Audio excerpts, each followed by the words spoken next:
Right, this is Dan Meehan for Fight News Australia, and today we have Eternal flyweight champion Astro Boy Steve Erceg, who is using a more conventional form of transport ahead of his rematch with Paul Loga at Eternal 62 on October 30th. Steve, how are you? I'm very well, thank you. How are you? I'm good. Thanks for stopping by. Last time we spoke, you were preparing to face Cody Haddon at Eternal 60, which the fight obviously turned out to be an all-time classic, really, in Eternal. Yeah. So, how did you pull up after that one? My ankle. So I rolled my ankle like in the second round, I think. So that was pretty sore for quite a few weeks, but nothing was broken. So yeah, got back to training maybe a month after the fight, and yeah, pretty good now. Cool. And how do you reflect on that fight when you look back? Like, sort of, how much do you remember of it, and sort of what did you take away from it? I remember the whole thing. Like, I'm pretty good at remembering most of the moments that happen in fights. Like early on, not so much. Like it's all a blur, but the more you get used to it, the more you remember. And yeah, mostly I just take out a few technical things, but it was good to sort of see, like, have one of those fights and see that I can dig deep and I can get over the top when I need to, like when the chips are down and like somebody's coming for you. So yeah, absolutely. And yeah, so I guess you kind of touched on it here, but it was probably the first time you've really been tested in a fight. Just looking down your record, you've sort of been fairly dominant in a lot of your wins. So yeah, what did you sort of learn about yourself from this one? It's just the same thing again, basically. Like you always think that, like, you do it in training, you dig deep in training, like hard training sessions, but like when somebody's really coming for you, like how are you going to respond when there's people yelling and you really, like, you don't want to. It's a horrible situation to be in when you're tired and somebody's trying to beat you up. So how you respond to that, and realizing that you respond in a way that I would consider a champion should respond is it's good to know. Yeah, absolutely. And I know we're here to talk about you, but having gone to war with Cody, like, how do you assess his skills, having shared the cage with him, and how far do you think he can go? I was very impressed with Cody. I expected his stand up to be good, obviously, and he had good jiu-jitsu, but it sort of shocked me how good he was at getting back up from the takedown. Yeah, that's probably the biggest thing I took out of the fight was his scrambles were really good, and I think he can go a long way as long as he, again, learns from the fight and keeps putting in the hard yards. I think he could go, right to the top. Yeah. And would you ever sort of think about running that one back, like doing a rematch, or do you feel like Anchorman or Zoolander sequels, it's better to leave the classics alone? I'm happy, not obviously soon. He's, again, like as people said, he'd only had 2 pro fights or something like that, but he looked really good. So a lot of people viewed it as a huge risk for me. I didn't necessarily look at it like that, but to fight him again soon doesn't really make sense. But if he goes on like a nice winning streak or something, then yeah, I can definitely see us doing it again. Yeah, so you sort of touched on the risk factor of this fight there. Like, do you feel like, I don't know, people seem to think that you sort of had nothing to gain by taking on an up and comer like that, given your sort of standing in Eternal. But do you feel like after an all out war, like a classic fight like that, your stock actually rose quite significantly at the end of it? I think mostly because his fan, like, he had quite a big fan base.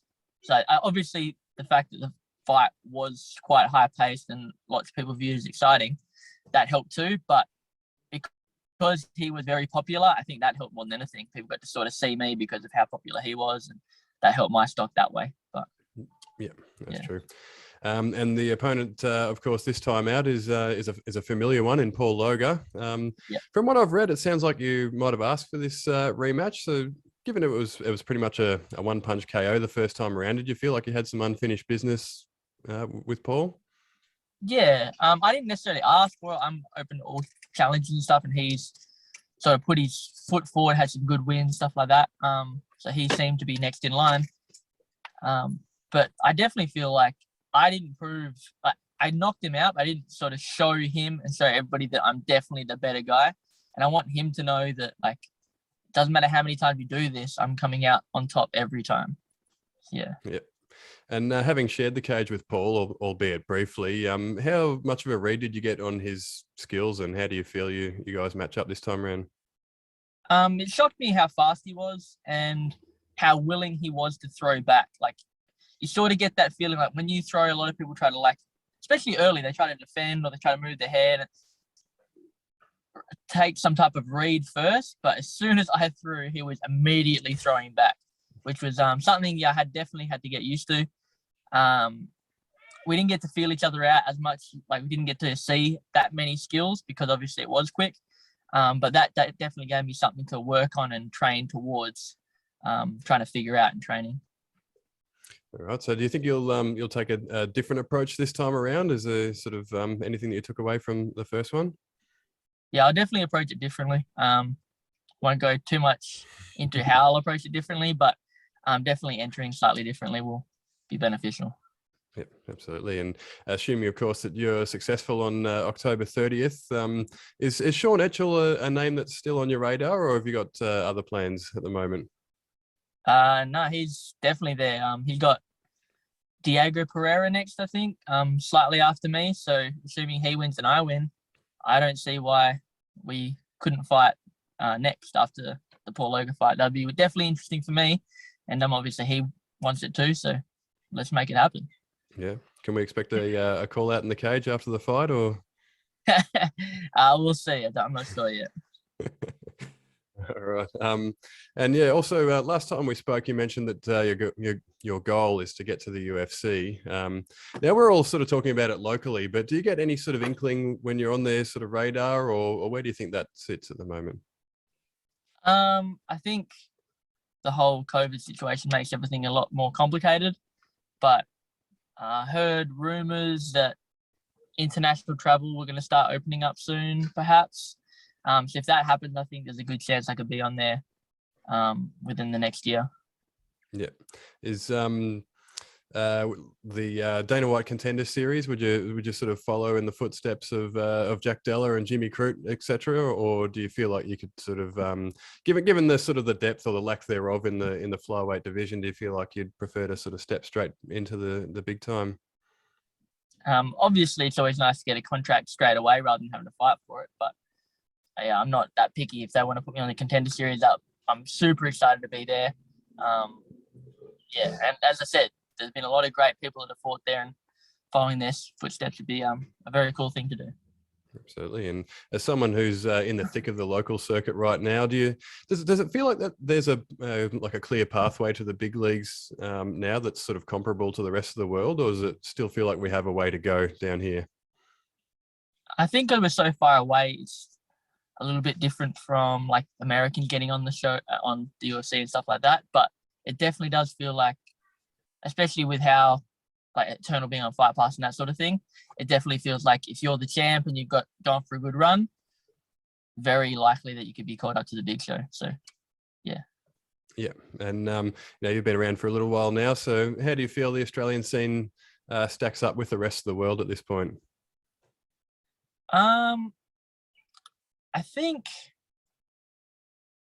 our wrestling has a lot to be desired still, but as far as stand-up skills and jiu-jitsu skills, I think we're up there with the best of the best of the countries. Like all the guys that have gone over, they've all done extremely well in the UFC or on the Contender Series. And same on one. You had I can't remember his name right now. But anyway, there's the flyweight over there doing well from Puma Gym. Bruce McLaren, there you go. Remember his name. Oh, right there. He's killing it over there as well. So there's heaps of good guys from Australia, and they're definitely competitive, if not better than a lot of the other guys. Yeah, absolutely. And how did you view Alexander Volkanovski's fight with Brian Ortega? I don't know. I don't know about you, but my heart was beating out of my chest when he was stuck in those submissions there. But what did you think of that one? Yeah, I thought he looked amazing. And yeah, as soon as I saw the guillotine, I thought it was over. I was out of standing up off the couch, yelling at the television. Then the triangle, I'm screaming from the stand up, and yeah, it was very exciting. And but you got to see exactly how tough he is, how good his skill set was. Like, I think his stock wouldn't have gone up as much if it was a dominant victory as it did by having a fight like that. I think people got to really see what he'd made of, and that's made a fan of a lot of people. Yeah, absolutely. And as someone with a more of an educated eye, like, what did you make of the escape from the submissions there? I can't imagine there'd be too many jiu-jitsu textbooks where it involves sort of kicking your legs and kind of just powering out of it. But yeah, well, how did you sort of view it? Is there any sort of insight you can offer on to sort of how he found his way out of those submissions? I actually thought it was pretty standard. Like, once he was in the submission, like, a kipping escape is one thing people use a lot, where they like sort of have their legs elevated and they're using their hips to like small movements to get themselves free. What made it harder is that obviously his arm was trapped as well, so he could only really kip with the one hand, and he wanted to fight the choke. So that sort of made it a little bit hairy. And yeah, the other part is just shrugging your shoulders and getting your head to the mat. And he did that really well. That's how he got out. As far as the triangle escape, that was like, when I saw how, like, it was obviously very deep, and there was some things that didn't seem important that he made sure to address, and went, oh, there's definitely something he's gone over here, to make sure he kept the space. So I was very confident when I saw him do certain things, like make sure the elbow was in a certain spot, and the other like Brian Ortega's armpit was clear in a certain way. And yeah, I thought it was very impressive. Yeah, brilliant. I love it. Right, before I let you go, as always, have you got any sponsors or anyone you'd like to shout out? I'll hand the reins over to you. Yeah, main sponsor is Intrepid Sports. They handle all my gear and stuff. Like, great gloves, great shorts. Very happy with them. Wilkes Martial Arts and all the crew down there. They're always super helpful, and yeah, I wouldn't be where I am today without them. Gladiator Wrestling, they're definitely putting me on the map for wrestling. I think I'm coming along as probably the best wrestler in MMA in Australia because of them. And yeah, I can't think of anybody else. Oh, Rival Sports, of course, manager. And yeah, they're doing great things for me. So yeah, very happy to be working with them. Brilliant. Steve, well, thank you so much for stopping by, and all the best at Eternal 62. Well, thank you very much. Have a great day.